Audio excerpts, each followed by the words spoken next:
মুস্তাফিজুর রহমানকে Chennai Super Kings miss করবে কিনা সেটা একটা প্রশ্নের জায়গা হতে পারে, বিশেষ করে তাদের হোম ভেন্যু চিপাকে।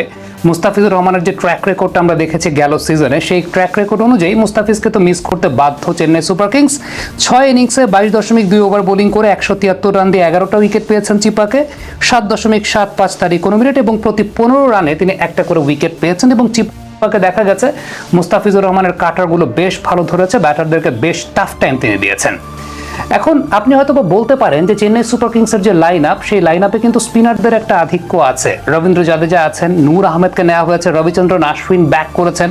সো সবকিছু মিলে চেন্নাইয়ের স্পিন লাইন আপটা সেটা অনেক অভিজ্ঞ এবং সেই সঙ্গে চিপাকের ন্যাচারাল আমরা যে ব্যাপারটা জানি যে তা সেই চিপাকে স্পিন খুব ভালো কাজ করে, সেই অনুযায়ী হয়তো আপনি বলতে পারেন যে কাগজে কলমে চেন্নাইয়ের বোলিং লাইন আপটা বেশ শক্তপোক্ত বা মুস্তাফিজকে মিস করার খুব বেশি কারণ নেই। তবে গেল 2 বছরের চেন্নাইয়ের হোম ভেন্যু যে চিপাক আর তার আগের চিপাকের মধ্যে একটা বড় পার্থক্যের জায়গাটা আছে। আপনি যদি গত বছরের আইপিএলটা চিন্তা করেন তাহলে 2024 সালের আইপিএলে চেন্নাইয়ের এই ভেন্যুতেই সর্বমোট 74টা উইকেট নিয়েছেন পেস বোলাররা, 25টা উইকেট নিয়েছেন মাত্র স্পিনাররা। আবারও বলি, 74টা উইকেট নিয়েছেন পেস বোলাররা, 25টা উইকেট নিয়েছেন স্পিন বোলাররা। ওভারঅল যতগুলো খেলা হয়েছে চিপাকের এই ভেন্যুতে, ইভেন 2023 সালে আমরা যখন ওয়ার্ল্ড কাপে দেখেছিলাম যে চেন্নাইয়ের মাটিতে খেলা হচ্ছিল, সেই জায়গায় পেসারদের কিন্তু একটা ডমিনেশন আমরা দেখতে পেয়েছিলাম। তার মানে চেন্নাইয়ের মাঠ এখন আর আপনি যদি আগের মতো বলেন যে ইন্ডিয়া কিন্তু এখন বেশ নিউট্রাল উইকেট তৈরি করার চেষ্টা করে আইপিএল এর জন্য। ইভেন চিপাকে আমরা দেখতে পেয়েছি যে মুস্তাফিজের কাটার ধরেছে, বাট কাটার ধরেছে দ্যাট ডাজ নট মিন যে স্পিন আগের মতো খুব র্যাঙ্ক টার্নার কাইন্ড অফ নেচারের উইকেট চিপাকে হবে, বিষয়টা আসলে সেরকম না বা সেরকম দেখা যায়নি। টি20তে বিশেষ করে আইপিএলে এখন ওই ধরনের উইকেট বা rank Turner kind of wicket আসলে তৈরি করা হয় না। সো সেই জায়গাটাতে মুস্তাফিজের কাটার বেশ ভালো কাজ করেছিল, বাট স্পিন কিন্তু খুব বেশি ভালো করেন। আমরা যাকে দেখেছিলাম তিনিও স্ট্রাগল করেছিলেন। চেন্নাই সুপার কিংস কিন্তু আমরা দেখেছি যে তারা পেস ফ্রেন্ডলি লাইন আপ নিয়েই তারা মাঠে নেমেছিল।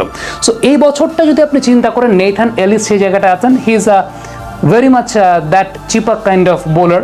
মুস্তাফিজের কাটার যেরকম ধরেছে নেইথান এলিসের সেই ভ্যারিয়েশনটা আছে। হ্যাঁ, এই জায়গাটা হয়তো একটা হ্যান্ডি অপশন হতে পারে, বাট সেটা মুস্তাফিজকে আসলে কতটুকু রিপ্লেস করতে পারবে সেটা একটা প্রশ্ন। পাথিরানা ডেফিনেটলি চিপাকের মাটিতে তার র পেসটা দিয়ে ভালো করেছেন। আবারও বলছিলাম যে চেন্নাইয়ের মাটিতে কিন্তু ওই একটু এক্সট্রা পেসটা বেশ ভালো কাজ করেছে গত বছরটা। 74টা উইকেট পেসাররা, 25টা উইকেট পেয়েছিলেন স্পিনাররা।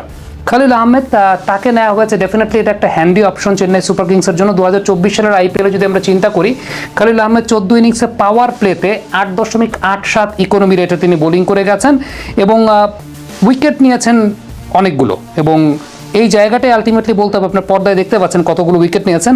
বোল্ট, স্টার্ক, ভুবনেশ্বর কুমার এবং ভাইবা বারোরা ব্যতীত আর কেউই খালিল আহমেদের মতো উইকেট নেন নাই।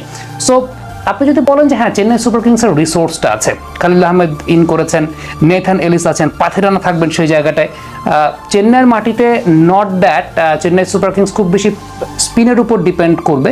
ডেফিনেটলি পেস ডিপার্টমেন্টটাও শক্তপোক্ত তারা করতে চাইবে, কারণ নাওয়াডেজ আমরা দেখতে পাই যে আসলে চেন্নাইয়ের মাটিতেও পেসটা কিন্তু বেশ ভালো কাজ করে রাদার দেন স্পিন, কারণ টি20তে ইন্ডিয়ার আগের মতো ওই ধরনের উইকেট বানায় না।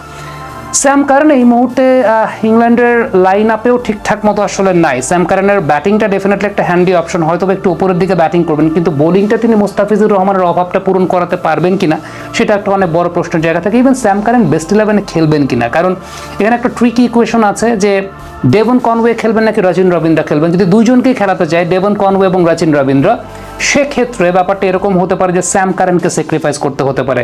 ডেভন কনওয়ে, রচিন রবীন্দ্র, সেই জায়গাটা যদি আপনি চিন্তা করেন যে নেথান এলিস এবং মাথিসা পাথিরানা, এই 4 জনের লাইন আপটা নিয়ে হয়তো বা বিদেশিদের লাইন আপটা পরিপূর্ণ করতে পারে। জানি না স্যাম কারেন কতটুকু হ্যান্ডি হবেন ওই চিপাকের উইকেট কনসিডার করলে পরে। আমার কাছে মনে হয় না যে মুস্তাফিজের অভাবটা পূর্ণ করতে পারবেন, বা স্যাম কারেনের কারেন্ট যে ফর্মের জায়গাটা আছে কতটুকু হ্যান্ডি হবেন সেখানে একটা প্রশ্নের জায়গা অবশ্যই আছে। সো ওভারঅল যদি আপনি বলেন যে মুস্তাফিজুর রহমানকে চিপাকের ভেন্যুতে